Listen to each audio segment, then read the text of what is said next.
Hello everybody, this is Admin Vani, creator of the Tumblr blog Todoroki. In this YouTube channel, you will find my writing pieces in the format of an audiobook. If you want to find more of my work or request something whenever the inbox is open, I'll leave the link of my blog in the description below. What We Used to Be, Part 1. Human beings were complicated. They had so much going on for them and going on around them, sometimes they could miss the most obvious signals. Then there was timing. Timing was a force which liked to work erratically. Maybe that was why most people believe more in coincidences than fate, because timing was not gentle most often than not. You could go around analyzing time and space as much as you like to, but that wouldn't change the reality you had been thrown into.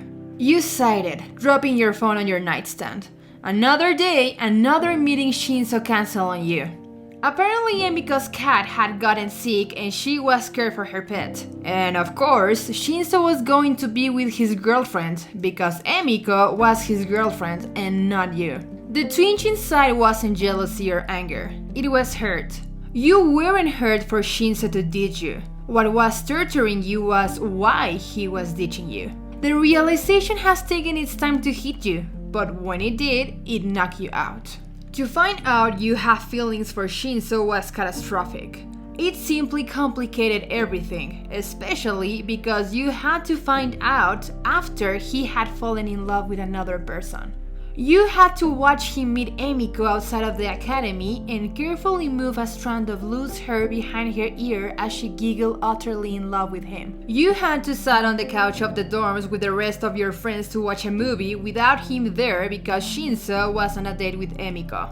It was after the 10th time he apologized to you after you had asked him if he wanted to do something on the weekend and he had to cancel. It was walking beside him in complete silence because he was typing on his phone without paying attention to you and you weren't fond of talking to the air. It was his absence, your crumbling friendship, which made you realize you had been so used to him being by your side, you didn't realize you had been harvesting feelings for him. And those feelings would rot inside of you. It would be useless. He was happy and in love with someone else, and your situation wasn't his fault. You wouldn't stain his blossoming relationship with your unrequited love. You simply had to get over it. You let out small weeps. Shinso would be soon moved to the hero course, which meant you wouldn't see him in class every day. And with the new situation at hand, your friendship was basically doomed. The saddest part was that maybe it was for the best. You just wouldn't be able to be by his side cheering for his new relationship in your current emotional state. And if you were completely honest, it wouldn't be healthy. You needed space and to be on your own to clean your heart inside out and accept your new normal. The circumstances were unfortunate. It wasn't easy to lose a friend and the boy you liked at the same time. It was like getting your heart broken twice in a row and it hurt as much. You never imagined there would be a day where you would lose Shinso. You had expected him to be by your side in every step of the way. It had been months since the both of you had hung out outside of your classes. 3 months to be exact, you thought. It was painful to witness how much time had gone by and how Shinso hadn't realized you two were drifting apart. You were the last thing in his mind. Outside of your newfound feelings, you had always thought you two shared a link, a connection, a type of bond unique to you two.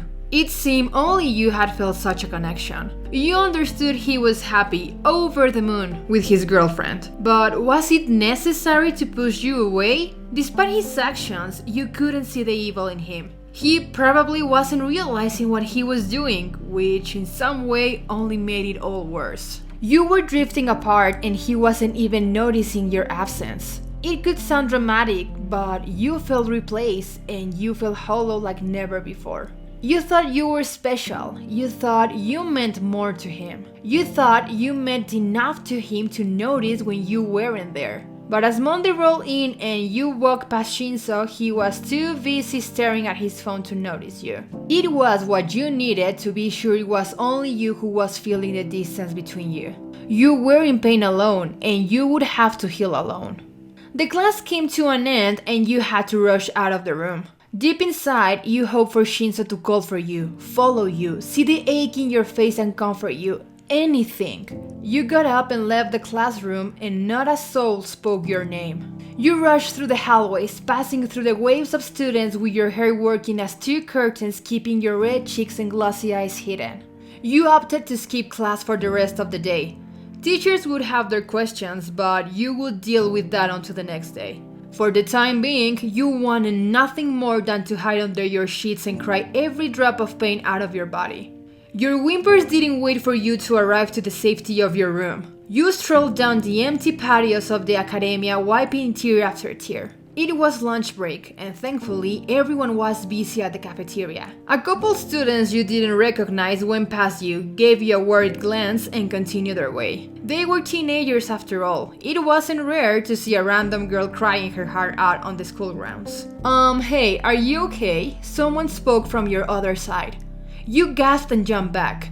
You did recognize the boy walking to you. His last name was well known among the students and he had made a name of himself. He and his quirk were hard to miss. Yeah, don't worry, you answered promptly, drying your face with the sleeves of your school blazer. Wait, I have a tissue. From his pocket, he took out a small package of tissues. You stared at it, unable to watch him eye to eye. You felt too vulnerable to do so. You can have it, he insisted. You sniffled and dared to peek at him. He was much taller up closer than you had thought. I will leave you without your tissues, you said. He offered you a gentle smile and the corner of your mouth lifted unwittingly. I have more in my room. You took the tissues with shaky fingers. Thank you. I'm Todoroki Shoto, by the way. Nice to meet you, you said, letting your smile grow and introducing yourself. Todoroki extended his hand at you and without a second thought, you stretched it. You then opened the package of tissues and took one out. It didn't matter much how kind Todoroki was to you, the sadness in you prevailed. You couldn't contain any longer the tears and they kept flowing out. You chuckled bitter as you dried your face again. This must be so awkward for you, I'm sorry. You rapidly say between small sobs. I'll go now, thanks for the tissues again. Wait, can I help you in any form of way? He asked with an unnecessary formality that threatened to make you smile again. No, I'm in a situation where no one can really do anything, so I just have to get over it. Todoroki hesitated. You figured it was best to continue walking before things became more uncomfortable for the two of you. But then he spoke as you were about to give your first step. Are you going to be okay on your own? The question stunned for a second. The truth was you weren't going to be okay on your own. You felt alone and you were about to isolate yourself even further. The best thing to do was probably call a friend, but you didn't want to admit to any of your friends your predicament. You were the only one struggling with Shinso's changed behavior. You contemplated the idea of coming clean to Shoto. Then you remembered Shinso would be in his class in a matter of months and abstain from speaking. You ultimately nodded. I will, don't worry. Thanks again, Todoroki-san. You made a small nod with your head and finally continued your way. The evening passed silently. Your cell phone didn't buzz and you figured no one had thought much of your absence. Night fell down and by then your eyes were swollen to the point it hurt to have them open. You got out of your bed and picked up your things. It was almost 10 p.m. You still had time to get a hot shower and most of your classmates were probably already in their bedrooms too entertained or even asleep to hear you. You took your time. It was as if the water was not only washing away the stickiness the tears had left on your face, but your whole sorrow. It was relieving.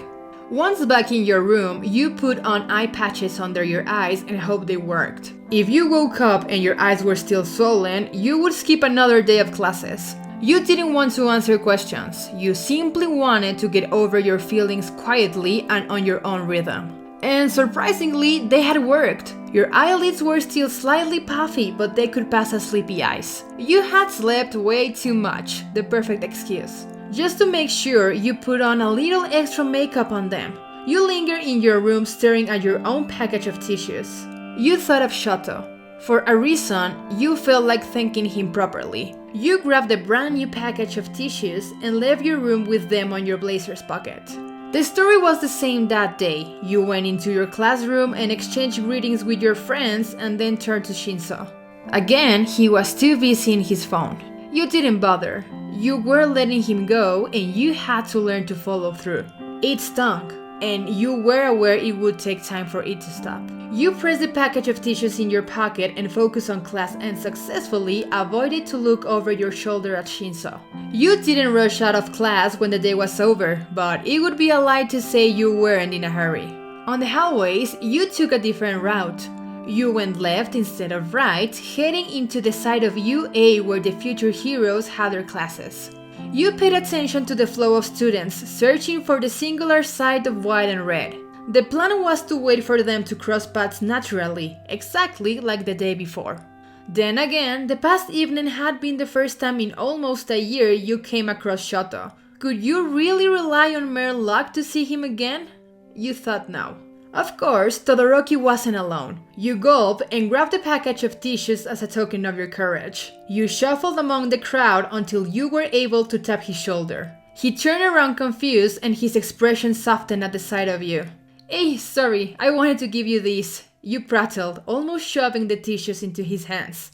He smiled, visibly bashful at the object. "You didn't have to." "I felt I had to. Not everyone stops to make sure you are okay, so thank you for that. It was very cool of you." "Who's that, Todoroki?" a boy asked, trapping their attention. 3 pair of eyes rested on you and you tried your best to smile. It would be rude to simply run off. "She's a friend," Todoroki explained. The word friend didn't come alone. It came together with a knowing glance directed at you, which let you know he would be keeping your little secret. You grinned at him, sealing your secret. "Nice to meet you," you said to them. What came next was a wave of name presentations and questions from both of them. You had observed the hero course from afar and never dared to come up close. So naturally, your curiosity was hungry for answers, and there was your chance. You couldn't help to think about Shinso once again. You had thought he would be the one to answer all your questions, but oh boy, how things change in a blink of an eye. It turned out to be Todoroki Shoto who patiently explained everything to you in the course of several days, because what had started as an unexpected encounter was solidifying into more. Weeks passed by and your new routine involved strolling alongside Todoroki in the mornings and then again on the evenings. You two sharing whispers and sharing your different experiences. You were on the same school, but your courses couldn't be more different. Soon, it was Todoroki she ran to whenever something important happened. His face lighted up at the sight of you in his own very reserved way, and it felt like coming home. From time to time, you felt curious and glanced at Shinso. He hadn't changed. He was still somewhere else, living the same life as you. A life where the two of you weren't the closest friends you had been 6 months ago. You felt that same twinge of hurt.